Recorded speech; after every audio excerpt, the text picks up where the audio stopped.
নামাজ পড়া যেরকম ইবাদত, কিছু সময় আছে নামাজ না পড়াটাও ইবাদত। রোজা রাখা যেরকম ইবাদত, 5 দিন বছরে 5 দিন রোজা না রাখাটা কি ইবাদত। মহিলাদের জন্য যেমনি করে নামাজ পড়া ইবাদত, অসুস্থর সময় নামাজ না পড়াটাও কি ইবাদত। কোরআন পড়া যেরকম ইবাদত, কিছু অবস্থায় আছে কোরআন শরীফ না পড়াটাও ইবাদত। অর্থাৎ আল্লাহ তাআলার হুকুমকে মানা এবং নিষেধ থেকে দূরে থাকার নাম ইবাদত। আর ইবাদত করা হচ্ছে আল্লাহর হক। আল্লাহর হাবিব সাল্লাল্লাহু আলাইহি ওয়াসাল্লামের হাদিস থেকে এটা বুঝলাম যে আল্লাহ তাআলার হক হচ্ছে 2টা। 1 নম্বর হল ইবাদত করা, 2 নম্বর হচ্ছে তার সঙ্গে কাউকে শরীক না করা। ইব্রাহিম ইবনে আদহাম ওই সবের মানুষগুলোকে বললেন, মানুষরা আল্লাহ তাআলারে চিনে কিন্তু আল্লাহ তাআলার হুকুম মানতে চায় না। সম্মানিত পেয়ারে হাজিরিন, সংক্ষিপ্ত সময়ে আপনাদেরকে আজকে 10টা বিষয়ের একটা অধ্যায় নিয়েছি। এই 10টি জিনিস আপনাদেরকে সংক্ষিপ্ত আকারে শুনায় দেব। এই 10টি জিনিস হচ্ছে আমরা যারা মুসলমান, যারা ঈমানওয়ালা, যারা আল্লাহতে বিশ্বাসী, তাদেরকে কি বলা হয়? মুমিন বলা হয়। কি বলা হয়? মুমিন। আর যারা আল্লাহতে বিশ্বাস করে না, আল্লাহ তাআলা যাদেরকে আখিরাতের ওপর, কিয়ামতের ওপর, দুজক জাহান্নাম, জান্নাত জাহান্নাম, বেহেশতের উপর ঈমান রাখে না, তাদেরকে বলা হয় কাফের। তাদেরকে কি বলা হয়? কাফের। তো আল্লাহ তাআলা কোরআনুল কারীমের ভিতরে মুসলমানদের উদাহরণ এবং কাফেরদের উদাহরণ দিয়েছে। মুসলমানদের দেলগুলো হলো, মুসলমান হলো জিন্দা, মুসলমান হলো কি জিন্দা। আর কাফের মুরতাদ বেঈমান হচ্ছে মুর্দা, মৃত্যু তারা। আর মুসলমান হচ্ছে কি জীবিত। কিন্তু দুঃখজনক হলেও সত্য, আমরা মুসলমান, জীবিত মুসলমান, কিন্তু আমাদের অন্তরগুলো মরা। আমাদের অন্তরগুলো কি মরা। তো আপনি মুসলমান হওয়ার পরেও আপনার অন্তরগুলো মরা, তাহলে আমাদেরকে আজকে এই বিষয়ে আলোচনা করা দরকার যে জীবিত মুসলমানদের আত্মাগুলো মরা। এটা আমরা কিভাবে বুঝবো যে আপনার আত্মা, আমার আত্মা, মৃত্যু আত্মা নিয়ে আমরা ঘোরাফেরা করি? তাহলে আজকের আলোচ্য বিষয় হচ্ছে আমরা কিভাবে জানবো আমাদের অন্তরগুলো মরে গেছে। কিভাবে জানবো আমাদের অন্তরগুলো মরে গেছে?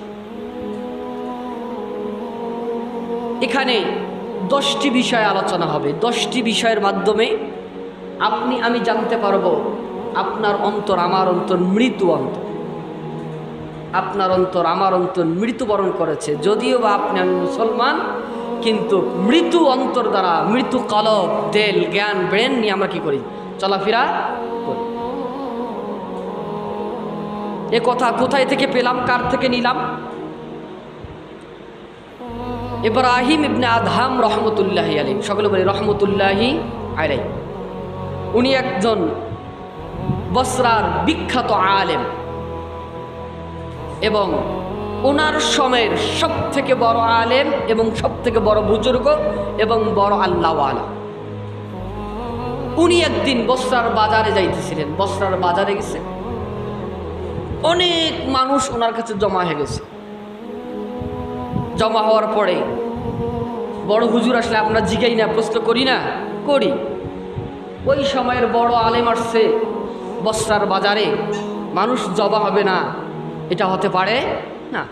মানুষেরা সমাগম হয়েছেন, জমা একত্রিত হয়েছে। হওয়ার পরে ওই আলেমকে একটা আয়াত সম্পর্কে জিজ্ঞাসা করা হয়েছে। আয়াতটি হচ্ছে সূরাতুল গাফিরের 60 নম্বর আয়াত। সূরাতুল গাফিরের 60 নম্বর আয়াত। আয়াতের ভিতরে আল্লাহ তাআলা বলেন, উদউনি আস্তাজিব লাকুম। আল্লাহ তাআলা কোনো সরাসরিও, কোনো কয়েদ, কোনো কারণ ছাড়াই স্পষ্ট করে বলে দিলেন, উদউনি আস্তাজিব লাকুম, তোমরা আমাকে ডাকো তোমরা আমার কাছে চাও, আস্তাজিব লাকুম, দোয়া করতে দেরি আমি দিতে দেরি করব না। এই আয়াত সম্পর্কে জিজ্ঞাসা করলেন, আর বসরাওয়ালারা বললেন, হুজুর মুনযু সিনিন, কয়েক বছর থেকে আমরা বসরাবাসী আল্লাহ তাআলার কাছে দোয়া করতেছি, কিন্তু আল্লাহ তাআলা বললেন উদউনি আস্তাজিব লাকুম, তোমরা দোয়া করো, আমি দোয়া কবুল করব। কয়েক বছর থেকে লাগাতার দোয়া করতেছি, কিন্তু আল্লাহ তাআলা আমাদের উপর থেকে আপদ বিপদ সরাচ্ছেন না, কারণটা কি? তখন ওই সময় ইব্রাহিম ইবনে আদহাম রহমতুল্লাহি আলাইহি উত্তর দিয়েছিলেন। কি উত্তর দিয়েছিলেন? ইয়া আহলাল বাসরা, হে বসরাবাসী, মাতাত কুলুবুকুম, তোমাদের অন্তরগুলো মরে গেছে, তোমাদের অন্তরগুলো মরে গেছে। আহলে বসরাদেরকে বলতেছে তোমাদের দোয়া কবুল হয় না, আল্লাহ তাআলা বললেন উদউনি আস্তাজিব লাকুম। তখন এই আলেম, বড় আলেম ইব্রাহিম ইবনে আদহাম রহমতুল্লাহ বলছেন, ইয়া আহলাল বসরা মাতাত কুলুবুকুম, তোমাদের অন্তরগুলো মরে গেছে। কিসের মাধ্যমে? ফি আশরি আশিয়া, 10 জিনিসের মাধ্যমে তোমাদের অন্তরগুলো মরে গেছে। কয় জিনিসের মাধ্যমে? 10। এই 10 জিনিস নিয়ে আমরা আলোচনা করব, তার দ্বারা বুঝবো যে আমাদের অন্তরগুলো কি করেছে, মৃত্যুবরণ করতেছেন। 1 নম্বরে আল আউয়াল, আপনার যদি অবস্থা এরকম হয় তাহলে বুঝবেন যে আপনি মরা অন্তর নিয়ে ঘোরাফেরা করেন। এই অন্তর দিয়ে আল্লাহ ডাকলে আল্লাহ তাআলা শুনবে না, কারণ বসরাবাসীর উপর যে নির্যাতন গেছে ওই সময়, বসরাবাসীতে কিতাবের গোডাউন ছিল, কারণ কুফা এবং বসরা ইলমের ঘাঁটি ছিল, ইলমের ঘাঁটি ছিল, কেন্দ্রবিন্দু ছিল। ওই সময়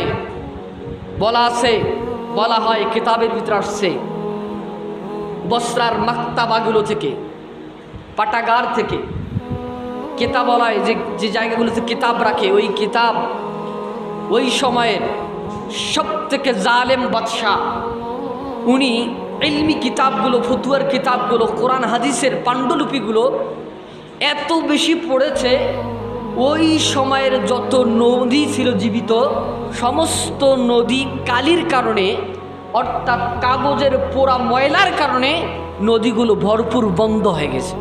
এত বেশি কি করেছিল, কোরআনের পাণ্ডুলিপি, হাদিসের পাণ্ডুলিপি পড়ানো হয়েছে।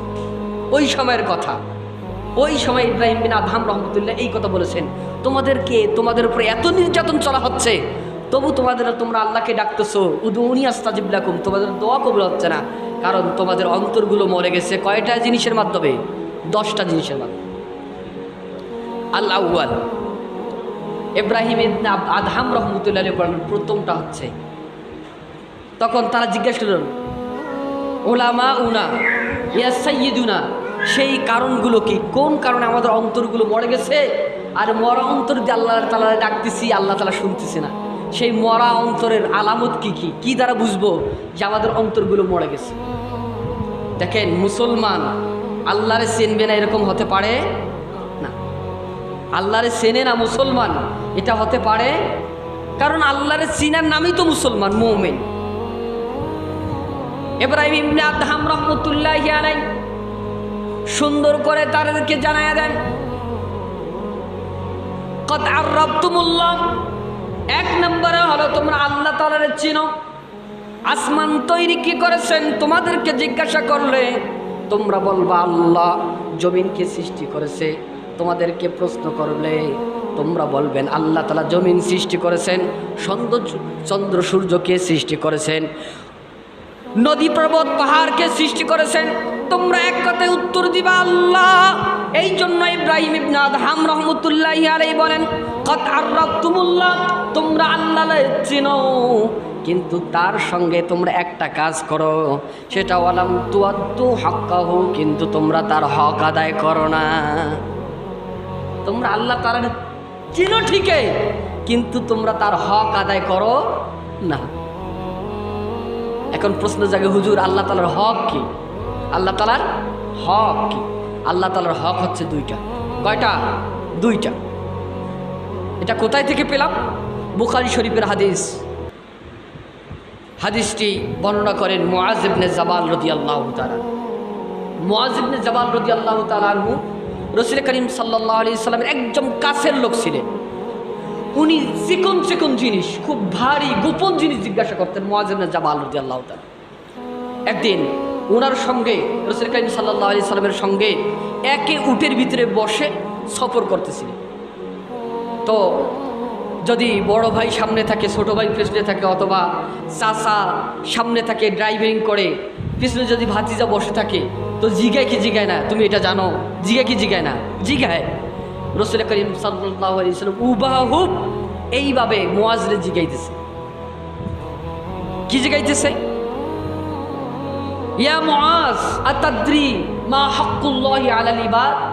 হে মুআজ, তুমি জানো আল্লাহ তাআলার হক বান্দার উপর কি? মুআজ রাদিয়াল্লাহু তাআলা সংক্ষিপ্ত আকারে উত্তর দিলেন, আল্লাহু ওয়া রাসূলুহু আ'লাম। আল্লাহ এবং রাসূল তার কি জানে? ভালো জানে। রাসূল করিম সাল্লাল্লাহু আলাইহি ওয়াসাল্লাম মুআজকে ডাক দিয়ে বলছেন, আল্লাহ তাআলার হক হলো বান্দার উপর দুইটি। কয়টি? দুইটি। এক নম্বর হচ্ছে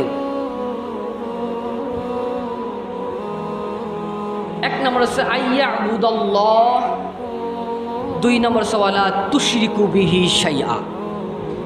এক নম্বর আল্লাহ তাআলার হক হচ্ছে বান্দার ওপর, বান্দা কার ইবাদত করবে? আল্লাহ তাআলার ইবাদত করবে। ওয়ালা তুশরিকু বিহি শাইআ, কোনো জিনিসকে আল্লাহ তাআলার সঙ্গে শরীক করবে না। এই দুইটা হলো কার উপর হক? আল্লাহ তাআলার হক বান্দার ওপর। অর্থাৎ বান্দা আল্লাহ তাআলার ইবাদত করবে এবং আল্লাহ তাআলার সঙ্গে শরীক করবে না। ইবাদত কাকে বলা হয়? ইবাদত বলা হচ্ছে আল্লাহ তাআলার হুকুমকে মানা, নিষেধ থেকে দূরে থাকা, এর নাম হলো ইবাদত। নামাজ পড়া যেরকম ইবাদত, কিছু সময় আছে নামাজ না পড়াটাও ইবাদত। রোজা রাখা যেরকম ইবাদত, 5 দিন বছরে 5 দিন রোজা না রাখাটা কি ইবাদত। মহিলাদের জন্য যেমনি করে নামাজ পড়া ইবাদত, অসুস্থর সময় নামাজ না পড়াটাও কি ইবাদত। কোরআন পড়া যেরকম ইবাদত, কিছু অবস্থায় আছে কোরআন শরীফ না পড়াটাও ইবাদত। অর্থাৎ আল্লাহ তাআলার হুকুমকে মানা এবং নিষেধ থেকে দূরে থাকার নাম ইবাদত। আর ইবাদত করা হচ্ছে আল্লাহর হক।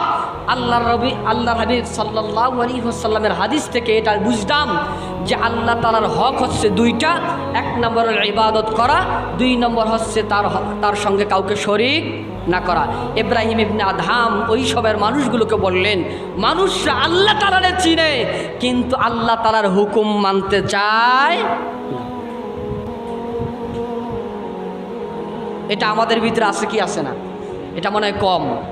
সবাই চিনি যে আল্লাহ একজন আছেন, স্রষ্টা একজন আছেন, ওনার ইবাদত করতে হয়, ওনার হুকুম মেনে চলতে হয়। এই দিক দিয়ে আমরা গাফেল। কথা সত্য না মিথ্যা? এই যে কথা যদি আপনি বুঝতে পারেন তাহলে আপনার সঙ্গে ফিট করে নেন। যদি আপনি আল্লাহ তাআলারে চিনেন কিন্তু ইবাদতে মন চায় না, ইবাদত করতে মন চায় না, বুঝে নেবেন আপনার দিল, আপনি মুসলমান হতে পারেন কিন্তু আপনার দিলটা মরা। নাম্বার 2, ইব্রাহিম ইবনে আদহাম রহমতুল্লাহ আলাইহি দ্বিতীয় নাম্বার বলেন, করাতুমুল কিতাবাল্লাহি। 2 নম্বর ইব্রাহিম ইবনে আদহাম বলেন, মানুষের যে অন্তর মরে গেছে কিভাবে বুঝবাম? 2 নম্বর হলো করাতুমুল কিতাবাল্লাহি, তোমরা আল্লাহ তাআলার কিতাব পড়বে, ওয়ালাম তা'মালু বিহি, কিন্তু তা অনুযায়ী তোমরা আমল করবা না। কোরআন শরীফ আমরা মোটামুটি কম বেশি সবাই পড়তে পারি কি পারি না? পারি। কিন্তু কোরআনে যা বলা হয়েছে আমরা জীবনে বাস্তবায়ন করতে চাই, পড়ি ঠিকই, অন্যত্তরে অন্য মানুষের জায়গায় সময় পাইলে আমরা বক্তব্য দেই কি দেই না? বলি কি বলি না? অনেক কথা বলি, কোরআন হাদিস থেকে অনেক কথা বলি, কিন্তু এগুলো আমি নিজেই পূর্ণভাবে আদায় করতে পারি না। এজন্য ইব্রাহিম ইবনে আদহাম ওই সবাইয়ের মানুষদেরকে বলছেন, করাতুমুল কিতাবা, তোমরা আল্লাহ তাআলার কিতাব পড়ো ঠিকই, ওয়ালাম তা'মালু বিহি, কিন্তু তোমরা কোরআন অনুযায়ী তোমাদের জীবন গড়াতে চাও। কোরআন পড়ি ঠিকই, কোরআন মানতে চাই, কোরআন মানার কথা বলি, কিন্তু আমরা নিজেরাই প্রকৃতভাবে এই কোরআনের উপর আমল করতে চাই না। এই জন্য রসুল বলেছেন, হাদিসটি বর্ণনা করেন আব্দুল্লাহ ইবনে ওমর রাদিয়াল্লাহু তাআলা আনহু। রসুল বলেন, সায়াতি আলান নাসি জামানুন, এমন একটা সময় আসবে আমার উম্মতের ওপর, এমন একটা সময় আসবে, সায়াতি আলান নাসি জামানুন লা ইয়াবকা মিনাল কুরআনি ইল্লা রাসমুহু, ঠিকই কোরআন থাকবে, মানুষ কোরআন তেলাওয়াত করবে, খালি রসম প্রথা বাকি থাকবে, কোরআন শরীফ তেলাওয়াত করা হবে, কিন্তু এই কোরআন প্রকৃতপক্ষে মানুষের কাছে জিন্দা থাকবে না। কোরআন জিন্দা হবে আমলের মাধ্যমে। কোরআন প্রত্যেকটা বাড়িতে হাফেজ হবে, আলেম হবে, জান্নেওয়ালা হবে, কিন্তু প্রকৃতপক্ষে কোরআনের আমলের ওয়ালা লোক থাকবে না। এই জমানা চলে আসছে। এই জন্য ইব্রাহিম ইবনে আদহাম রহমতুল্লাহ আলাইহি বলছে, যখন তোমার অন্তরে এরকম হবে, তুমি কোরআনের এলেম থাকবে, তোমাদের জ্ঞান থাকবে, কিন্তু তুমি এই জ্ঞান অনুযায়ী আমল করবা না। কোরআন পড়তে পারবা, জানতে পারবা, বুঝতে পারবা, কিন্তু কোরআন মতো যখন তুমি আমল করবা না, বুঝে নিবা তোমার কলবটা কলবুল মাউত, মৃত্যু কলব। এই মৃত্যু কলব নিয়ে তুমি আল্লাহ তাআলার কাছে চাইলে আল্লাহ তাআলা কোনোদিন দেয়। এজন্য মৃত্যু কলব 2 নম্বর আলামত হচ্ছে যে কোরআন তোমরা তেলাওয়াত করো ঠিকই, কিন্তু কোরআন কি করো না, কোরআন অনুযায়ী তোমরা আমল করো না। আসলে আমরা আপনি কোরআন সকলেই জানি, কোরআন নিজের জীবনে, নিজের পারিবারিক জীবনে, রাষ্ট্রীয় জীবনে, সামাজিক জীবনে, কোরআন ব্যবসায় লাগে, কোরআন কৃষিতে লাগে, সব জায়গায় কোরআন আছে, কোরআনের ব্যবহার আছে, সব জায়গায় কোরআন প্রতিষ্ঠিত হতে পারে, করতে পারি, কিন্তু আমরা কোরআন অনুযায়ী এগুলো করি না। তাহলে বুঝবেন, আপনি কোরআন পড়তে পারেন, কোরআন মতো আপনি চলেন না, বুঝবেন যে আপনার কলবটা মর্দা, মৃত্যু কলব। এ কলব নিয়ে কোনো কাজ হবে না। 3 নম্বরে, ইদ্দাআইতুম, তোমরা দাবি করো, হুব্বা রাসূলিল্লাহ, তোমরা নিজেকে মনে করো যে আমি রসুলকে মোহাব্বত করি। ইদ্দাআইতুম হুব্বা রাসূলিল্লাহ, তোমরা নিজে নিজে বলো আমরা রসুলকে ভালোবাসি, রসুলকে ভালোবাসি, রসুলের কর্ম করি, রসুলের পথ মত অনুযায়ী চলি, এটা তোমরা নিজে বলো এবং দাবি করো। রসুল করিম সাল্লাল্লাহু আলাইহি ওয়াসাল্লামের আদর্শ অনুযায়ী চলাম। ইব্রাহিম ইবনে আদহাম বলছেন, ওয়া তারাকতুম সুন্নাতা রাসূলিল্লাহ, কিন্তু তোমরা রসুলের সুন্নতকে ছেড়ে দাও। তোমরা দাবি করো, 3 নম্বরে বলা হচ্ছে তোমরা দাবি করো যে আমরা রসুলকে মোহাব্বত করি, কিন্তু তোমরা সময় অসময় প্রত্যেকটা জায়গায় রসুলের সুন্নতকে তোমরা কোরবানি দাও। রসুলের সুন্নতকে কি দাও? কোরবানি দাও। তোমাদের মুখের কথা তোমরা রসুলকে মোহাব্বত করো, কোরআন বলছেন, হাদিস বলছেন না, মুখ দিয়ে রসুলকে ভালোবাসা যায় না। রসুলকে ভালোবাসতে হলে রসুলের সুন্নাহ অনুসরণ অনুকরণ করে বাঁচতে হয়। এই জন্য ইব্রাহিম ইবনে আদহাম বলছেন, তোমরা দাবি করো আমরা রসুলকে মোহাব্বত করি, প্রকৃতপক্ষে তোমরা রসুলের সুন্নতকে ছেড়ে। এই জন্য আল্লাহ তাআলা বলেন, ওগো রসুল, আপনি আপনার উম্মতদেরকে বলে দেন, কি বলে দেন? কুল ইন কুনতুম তুহিব্বুনাল্লাহ, যদি আপনার উম্মত আল্লাহ তাআলার সঙ্গে ভালোবাসা করতে চায়, ফাত্তাবিউনি, তারা যেন আপনার অনুগত্য অনুসরণ করে। প্রশ্ন হয়, রসুল তো নাই, তার অনুগত্য অনুসরণ কিভাবে করব, তাকে কিভাবে মানব? রসুল করিম সাল্লাল্লাহু আলাইহি ওয়াসাল্লামের হাদিস উত্তর দেয়, মান আহাব্বা সুন্নতি, যে ব্যক্তি আমার সুন্নতকে মহাব্বত করলো, ফাকাত আহাব্বানি, সে ব্যক্তি যেন আমাকে অনুসরণ করলো, সে যেন আমাকে অনুকরণ করলো, সে যেন আমাকে মেনে চললো। আর রসুল বলেন, ওমান আহাব্বানি, যে ব্যক্তি আমাকে মহাব্বত করলো, আমাকে মহাব্বত করলো, কানা মাই ফিল জান্নাহ, ওই ব্যক্তি জান্নাতে আমার সঙ্গে বসবাস করবে। এর থেকে বোঝা যায় রসুলের ইত্তেবা, রসুলের ইত্তেবা, রসুল যেহেতু বেছে নাই, রসুলের ইত্তেবা করতে হলে, রসুলের অনুসরণ অনুকরণ করতে হলে, রসুলকে ইত্তেবা করতে হলে রসুলের সুন্নতের বিকল্প না। এই জন্য বলেছেন ইব্রাহিম ইবনে আদহাম, মানুষ হচ্ছে মানুষ মুখে দাবি করবে যে আমরা রসুলকে মহাব্বত করি, আমরা রসুলকে মহাব্বত করি, কিন্তু তারা রসুলের সুন্নতকে কি করবে? জবাই করবে। ভাইরা আমার, এরকম অনেক মানুষ আছে, রসুলের প্রতি কটূক্তি করলে ওই যুবকরা কি বলে? আমরা রসুলের প্রেমে জীবন দেব। রসুলের প্রেমে কি দেব? জীবন দেব। দুঃখজনক হলে সত্য, ওই যুবককে যদি বলা হয় তুমি রসুলের সুন্নাহ দাঁড়িয়ে রাখো, তখন সে রাখতে যা রাজি না। মসজিদ এক জায়গায় করবে, মসজিদ করা নিয়ে দ্বন্দ্ব।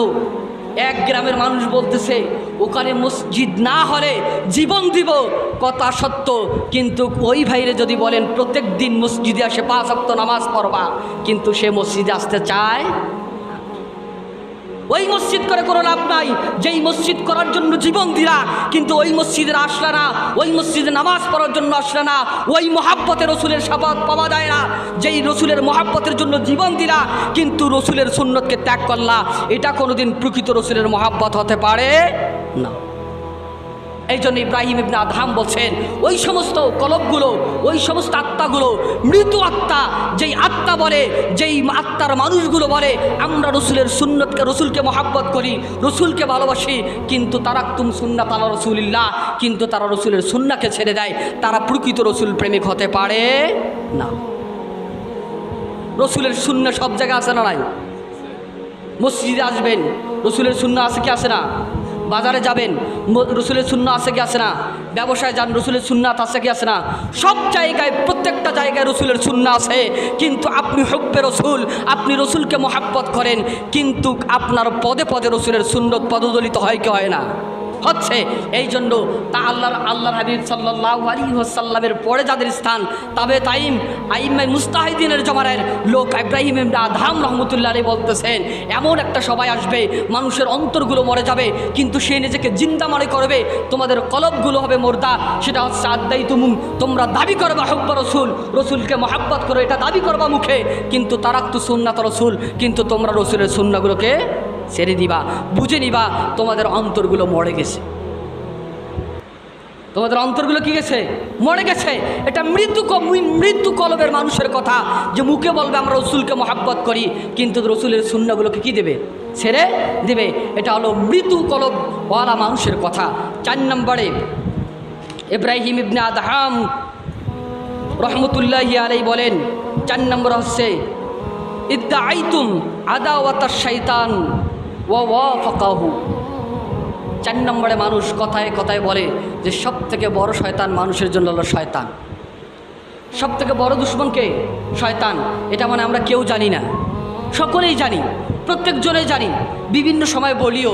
এই জন্য ইব্রাহিম ইবনে আদহাম রহমতুল্লাহ বলতেছেন বুঝে নিবা মানুষের কলবগুলো তখনই মরে গেছে, মানুষের মুর্দা কলব নিয়ে অন্তর নিয়ে ঘুরে যখন মানুষ এই কথা দাবি করবে যে সব থেকে বড় শত্রু মানুষের জন্য হলো শয়তান, কিন্তু শয়তানের তাবেদারি করবে, বলবে ঠিকই যে শয়তান আমাদের দুশ্মন, কিন্তু কথায় কাজে দেখতে শুনতে শয়তানের অনুকরণ করবে। আল্লাহ সুবহানাহু ওয়া তাআলা সূরাতুল ফাতির 30 নম্বর সূরার 6 নম্বর আয়াতের ভিতরে আল্লাহ তাআলা বলেন ইন্নাশ শাইতানা লাকুম, নিশ্চয়ই তোমাদের জন্য শয়তান আদুব্বুম মুবিন, একদম প্রকাশ্য শত্রু। এই প্রকাশ্য শত্রুকে শত্রুই মনে করতে হবে, কিন্তু তুমি বল্লা মুখে শত্রু, কিন্তু কাজে কর্মে তুমি বন্ধু বানাই নিলা, এটা কোনোদিন হতে পারে না। আল্লাহ বলেন হ্যাঁ, তুমি কোনোদিন প্রকৃত মুসলমান হতে পারবে না, মুমিন হতে পারবে না। তুমি মুখে বলছো যে শয়তান তোমার প্রকৃত শয়তান, তুমি দুশ্মন, এটাকে বাস্তবেই বাস্তবায়ন করতে হবে, বাস্তবেই মানুষের চোখের আঙ্গুল দেখিয়ে দিতে হবে। আল্লাহ তাআলা সূরাতুল মুজাদালার 57-58 নম্বর সূরার 19 নম্বর আয়াতের ভিতরে আল্লাহ তাআলা বলেন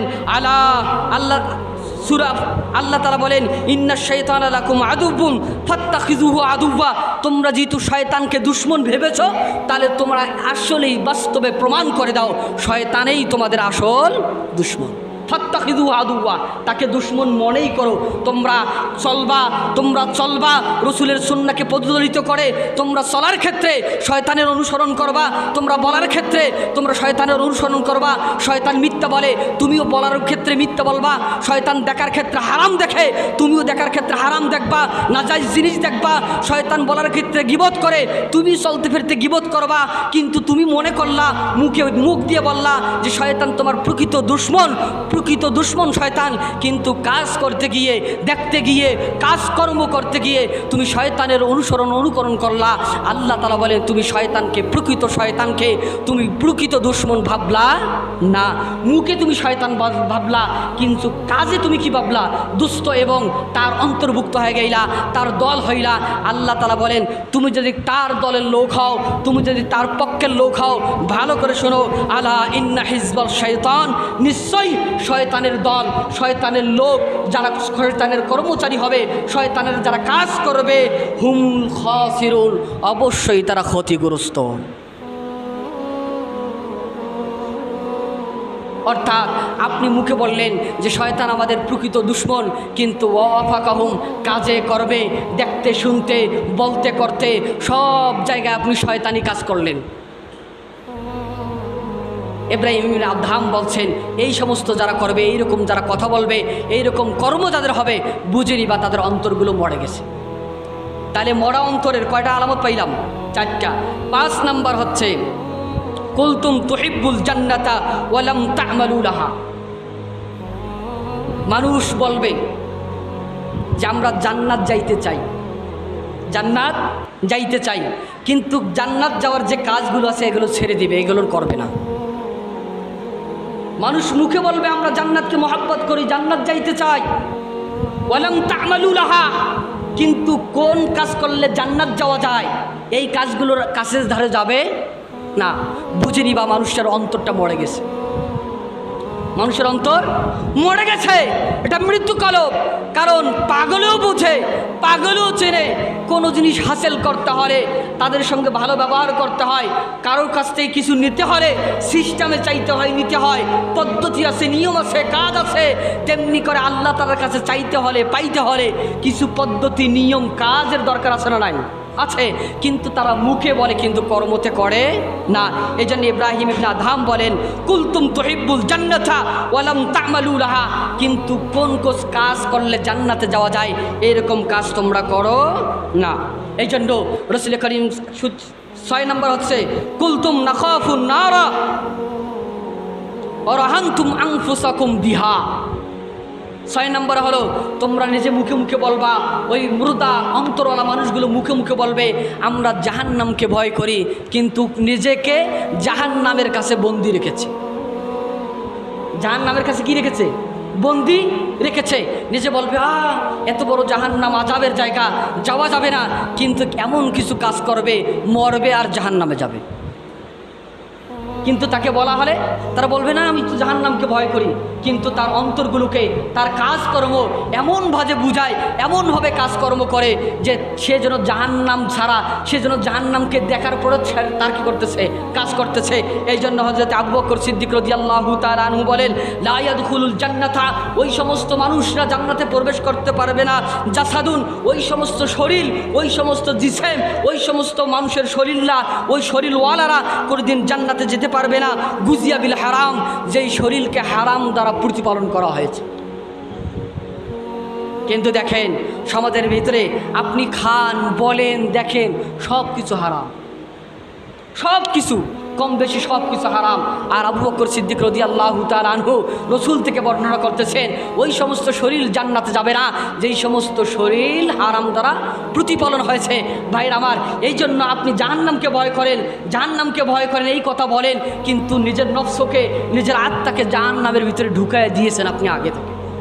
তাহলে বুঝে নেবেন মানুষের কলব, মানুষের আত্মা মৃত্যুবরণ করেছে। 7 নম্বর হচ্ছে হযরত ইব্রাহিম ইবনে আদহাম রাহমাতুল্লাহ আলাইহি বলেন কুলতুম ইন্নাল মাউতা হাক্কুন ওয়া লাম তাইদ্দু লাহু। 7 নম্বর হচ্ছে ওই সমস্ত মানুষের অন্তরগুলো মরে গেছে, ওই সমস্ত মানুষের অন্তরগুলো মরে যাবে, ওই সমস্ত মানুষের অন্তরগুলো মরা অন্তর যারা বলে ইন্নাল মাউতা হাক্কুন, মৃত্যু সত্য, মৃত্যু সত্য, কিন্তু আলাম তাইদ্দু লাহু, কিন্তু মৃত্যুর জন্য কোনো হিসাব কিতাব করে না, মৃত্যুর জন্য কোনো চিন্তা ফিকির করে না। তারা বলে যে মৃত্যু একজন সবার কাছে আসবে এরকম ভয় করে, কিন্তু মৃত্যু হলে পরে যে কাজগুলো করার দরকার, মৃত্যু আপনার ভালো হবে, মৃত্যুর পরের জগৎটা ভালো হবে, এরকম কিন্তু কাজ করে। তাহলে বুঝে নিবা তার অন্তরের ভিতরে মৃত্যুর ভয় আছে ঠিকই, কিন্তু মৃত্যুর পরে যে আশা আছে, মানুষের একটা কাজ করতে হবে, মানুষের একটা অর্জন আছে, মানুষের একটা চিন্তা ফিকির আছে, কিন্তু এটা থাকবে না। মৃত্যু কলবের মৃত্যুর ভয় থাকবে, কিন্তু এই মৃত্যু থেকে কেউ পালায়ন করতে পারবে? কেউ পালায়ন করতে পারবে না। এর মর্মে আল্লাহ সুবহানাহু ওয়া তাআলা সূরাতুল জুমআ 62 নম্বর সূরার 8 নম্বর আয়াতের ভিতরে আল্লাহ তাআলা বলেন, হে নবী আপনি বলেন, কুল ইন্নাল মাউত, নিশ্চয়ই মউত, আল্লাযী তাফিরুনা মিনহু, যেই মৃত্যু থেকে তোমরা পালায়ন করতে চাও, যে মৃত্যু থেকে তোমরা ভাগতে চাও, ওই মৃত্যু থেকে তোমরা কোনোদিন ভাগতে পারবে না। ফাইন্নাহু মুলাকিকুম, এই মৃত্যু তোমাকে একদিন গ্রাস করবেই তো করবে, অনিশ্চিত নয়, নিশ্চিতভাবে মৃত্যু তোমাকে গ্রাস করবেই।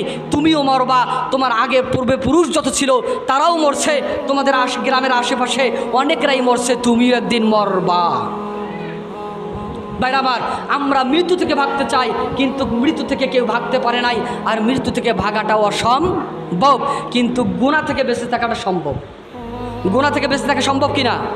গুনাহ থেকে বেঁচে থাকা সম্ভব, মৃত্যু থেকে ভাগা সম্ভব নয়। কিন্তু আমরা গুনাহ থেকে ভাগা যেটা থেকে সম্ভব, এটা থেকে বাঁচতে চাই না, কিন্তু আমরা সকলেই মৃত্যু থেকে বাঁচতে চাই। নেক কাজ করা সহজ, গুনাহ থেকে পালায়ন করা, গুনাহ থেকে বেঁচে থাকা সহজ। আপনি গুনাহের কাজ করলেন না, বেঁচে থাকলেন, কিন্তু গুনাহ যারা করে তারাও মরবে, যারা গুনাহ করে না তারাও মরবে, যারা নেকি করে তারাও মরে, যারা নেকি করে নাই তারাও মরবে। কিন্তু অর্থাৎ বলতে চাচ্ছি যে মানুষ গুনাহ থেকে বাঁচা সম্ভব, কিন্তু গুনাহ থেকে বাঁচতে চায় না। মৃত্যু থেকে বাঁচা অসম্ভব, কিন্তু মানুষ মৃত্যু থেকে বাঁচতে চায়। ইব্রাহিম ইবনে আদহাম রাহমাতুল্লাহ আলাইহি বলেন, যখন মানুষ মৃত্যুকে হক জানবে, কিন্তু মৃত্যু থেকে বাঁচতে চাইবে, গুনাহ থেকে বাঁচতে চাইবে না, মৃত্যুর ব্যাপারে চিন্তা করবে না, কখন সে মরণ করবে, শুধু নিজের ক্ষমতা নিয়ে থাকবে, নিজের টাকার গরম নিয়ে থাকবে, সব কিছু থাকবে, আর মানুষ বলবে এ মনে হয় কোনোদিন মরবে না। তখন আল্লাহ রসুল সাল্লাল্লাহু আলাইহি ওয়াসাল্লামের সাহাবী তাবি বলেন যে এই মানুষটার অন্তরটা মরে গেছে। 8 নম্বর হচ্ছে ইশতাগলতুম বিউয়ুবি ইখওয়ানিকুম ওয়া নাবাসতুম উয়ুবাকুম। মরা অন্তরওয়ালা মানুষ ওই সমস্ত মানুষ, যেই সমস্ত মানুষরা অন্যের দোষ দেখে এবং নিজের দোষকে গোপন করে। তাহলে বুঝবা যে ওই মানুষের অন্তরটা মরে গেছে। 8 নম্বরে কি? মরা মানুষ, অর্থাৎ অন্তর মরে গেছে। এটা কীভাবে বুঝবো? 8 নম্বরে ইব্রাহিম ইবনে আদহাম রাহমাতুল্লাহ বলছেন, ওই সমস্ত মানুষের দেল হলো মরা, যারা অন্যের দোষ খোঁজে আর নিজের দোষকে ঢাকায় রাখে। মানে এই গুণটা মনে হয় কারো ভিতরে নাই, এই গুণটা আমাদের কারো ভিতরে নেই, আলহামদুলিল্লাহ। এই জন্য অন্যের দোষ খুঁজবো না, অন্যের দোষ যদি আপনি গোপন করতে পারেন, আল্লাহ সুবহানাহু ওয়া তাআলা রাসূল বলেন, যে ব্যক্তি কোনো ভাইয়ের একটা দোষ গোপন করে রাখলো, কিয়ামতের দিন আল্লাহ তাআলার কোনো দিন হিসাব গোপনে প্রকাশ করবে না, তাকে ডেকে নিয়ে আল্লাহ তাআলা তার কিয়ামতের দিন 70টা একটা দোষ দুনিয়াতে গোপন করে রেখেছিল, আল্লাহ রাসূল বলেন ওই বান্দার 70টা দোষ আল্লাহ তাআলা কিয়ামতের দিন গোপন করে রাখবে। তাহলে আমরা বুঝলাম 8 নম্বরে ওই সমস্ত মানুষের দিলগুলো মরা, যারা অন্যের দোষ ধরে আর নিজের দোষকে কি করে? গোপন করে। 9 নম্বরে আছে ইব্রাহিম ইবনে আদহাম রাহমাতুল্লাহ আলাইহি 9 নম্বরে বলেন, ওই সমস্ত মানুষরা মরা আকালতুম নি'মাতা রাব্বাকুম ওয়া লাম তাশকুরু, ওই সমস্ত মানুষের অন্তরগুলো মরে গেছে যারা আল্লাহ তাআলার নিয়ামত খাইলো কিন্তু শুকরিয়া আদায় করে না। অর্থাৎ না শুকরিয়া মানুষের দিলগুলো মরা দেন, যারা শুকরিয়া আদায় করে না। অনেক মানুষের জিজ্ঞাসা, ভাই ভাত খাইছেন? বলছে আজকে ভাত খাচ্ছে কিন্তু তরকারি সুবিধার ছিল না। বলে কি বলে না? না শুকরিয়া। ফিসসাররাই ওয়াদ-দাররাই, আপনাকে সব সময় বলতে হবে, প্রত্যেকটা হালতে, প্রত্যেকটা অবস্থায় আলহামদুলিল্লাহ, আল্লাহ তাআলা আমাকে অন্যের থেকে অনেক ভালো রেখেছেন। আল্লাহ তাআলা যা খাওয়াইছেন, আল্লাহ তাআলা আমারে ভালো খাওয়াইছেন। ভাই আপনি যদি একটা শুধু ভাতে খান, তরকারিবিহীন ভাত খান, আপনি জানেন একটা ভাতের পিছনে আল্লাহ তাআলা 70,000 ফেরেশতা কাজ করে। কত বড় নিয়ামত! আপনার মুখ পর্যন্ত একটা ভাতের দানা চলে আসছে, 70,000 ফেরেশতারা এই ভাতটার পিছনে কাজ করেছেন। এটা ছোট বড় নিয়ামত, এটা ছোট নিয়ামত। এই জন্য আপনাকে আমাকে জিজ্ঞাসা করলে ভাত খেয়েছেন, বলছে তরকারি সুবিধা না, এই সমস্ত মানুষরা কোনোদিন আল্লাহ তাআলার শুকরিয়া আদায় করলো না। এই জন্য মরা দিল ওই সমস্ত মানুষের, যেই সমস্ত মানুষ আল্লাহ তাআলার নিয়ামত খায় কিন্তু শুকরিয়া আদায় করে না। 10 নম্বরে সংক্ষিপ্ত আকারে বলে যাচ্ছি, 10 নম্বরে ইব্রাহিম ইবনে আদহাম রহমতুল্লাহ বলেন, ওই সমস্ত মানুষের দেল মরা যারা কি করে দাফানতুম মাউতাকুম, তোমাদের দেলগুলো মরা, তোমরা তোমাদের মৃত ব্যক্তিকে দাফন করো, ওয়ালাম তাআব্বিরু বিহিম, কিন্তু তার থেকে তোমরা ইবরত হাসিল করো না। তার মানে আপনি আমি সকলেই কবরস্থানে যাই কি যাই না, সকলেই আপনার আপনজনকে আমার আপনজনকে আপনি আমি দাফন করি, কিন্তু তার থেকে আপনি আমি শিক্ষা নেই না। এটাই কোরআন বলেছেন, এটাই ইব্রাহিম ইবনে আদহাম রহমতুল্লাহ বলেছেন, এটাই কোরআন বলেছেন। কোরআন বলে মিনহা খালাকনাকুম, তুমি যখন কবর দেখো তোমাকে চিন্তা করতে হবে তুমি এই কবরের মাটি থেকে তৈরি হয়েছে। মিনহা খালাকনাকুম, আল্লাহ তাআলা বলেন এই কবরের মাটি থেকেই তোমাকে সৃষ্টি করেছি, এই মাটি থেকেই তোমাকে সৃষ্টি করেছি। ওফিহা নুঈদুকুম, আবার তোমাকে এই কবরে আসতে হবে। তোমার আপনজনরাই, যাদেরকে তুমি কামাই করে খাওয়াইছো, যারা তোমার আপনজন ছিল, তারাই তোমার জীবন ডুবের যাওয়ার পরে তোমাকে এই মাটিতে প্রত্যাবর্তন করতে হবে, তোমাকে রেখে যাবে। সুম ওফিহা নুঈদুকুম, তোমাকে আসতে হবে। ওমিনহা নুখরিজুকুম তারাতান উখরা, আবার তোমাকে এই কবর থেকে আল্লাহ পাক রব্বুল আলামিন উত্থান করবে। ওয়ায়ানশুরু ইয়াউমাল কিয়ামা, তোমাকে কিয়ামতের দিন হাকায় হাকায় নিয়ে যাবে। তোমাকে এটা ভাবতে হবে আর চিন্তা করতে হবে তোমার জীবন যা ছিল, তোমার মৃত্যু, তুমি যখন মৃত্যুবরণ করবা, তোমার যত দুনিয়ার মাল আছে এগুলোর মাল কেউ পাবে না। তোমার ওয়ারিশ আছে যারা, তারাই তোমার এই ধন সম্পদের মালিক হবে। তোমার রূহটা নিয়ে যাবে, তোমার রূহটাও তোমার হবে না, তোমার রূহটার মালিক হবে আজরাইল আলাইহিস সালাতু ওয়াস সালাম। তোমার সব কিছু আর তোমার শরীরের যে গুস্তগুলো আছে এগুলোও তোমার হবে না, এইগুলোর গুস্তগুলো হবে, এই গুস্তর মালিক হবে পোকামাকড়। তোমার যে হাড্ডি আছে এই হাড্ডিরও মালিক হবে না তুমি, তোমার হাড্ডি মাটি খেয়ে ফেলবে। এক পর্যায়ে তোমার হাতে শুধু বাকি থাকবে তোমাদের আমল, সেটা নেক হোক আর বদ হোক। এই জন্য ভাইয়ের আবার হাজরত ইব্রাহিম ইবনে আদহাম রহমতুল্লাহ আলাইহি বলতেছেন, ওই সমস্ত মানুষের অন্তরগুলো মরা অন্তর, যারা কবরের দিকে গেল, কবরের কাছে গেল, নিজের মুর্দা ভাইকে, নিজের মুর্দা বোনকে, নিজের বাবা মাকে, নিজের দাদা দাদি নানা নাই আত্মীয় স্বজনকে দাফন করলো, কিন্তু কবরের একটু চিন্তা করল না, একটু চিন্তা করলো না। ইব্রাহিম ইবনে আদহাম বলেন ওই সমস্ত মানুষের অন্তরগুলো মরে গেছে। এই 10 উপায় আমরা বসবো, আমাদের অন্তরগুলো মরে গেছে। আমি মনে করি এই 10টার কোনো কারণেই মনে আমাদের ভিতরে নাই। ও মুসলমান ভাইয়ের আমার, কসম খোদার বলতে পারি প্রত্যেকটা মানুষের ভিতরে কম বেশি এই খারাপ অভ্যাসগুলো, এই খারাপ গুণগুলো আছে কি আছে না? এই খারাপ গুণগুলো থেকে যদি আপনি আমি দূরে থাকতে পারি, তাহলে আপনার কলবটাই জিন্দা, আপনার কলবটা জিন্দা, আপনার কলবটা জীবিত। আর এই খারাপ গুণ যদি থাকে আপনার ভিতরে, তাহলে বুঝে নেবেন আপনার কলব, আপনার ইত্তা, আপনি মুসলমান হওয়ার পরে কিন্তু মুসলমান ঠিকই, কিন্তু আপনার আত্মা এবং কলব, আপনার ধ্যান ধারণা, আপনার জ্ঞান বুদ্ধি মৃত্যু। আসুন তাই আমরা এই গুণাগুলো ছেড়ে দেই, এই যা বলা হলো এই অনুযায়ী আমল করার চেষ্টা করি। আল্লাহ তাআলা সকলকে আমল করার তৌফিক দান করুন। সকলে বলি আল্লাহুম্মা আমিন। যারা কবলাল জুমা 4 রাকাত নামাজ আদায় করেন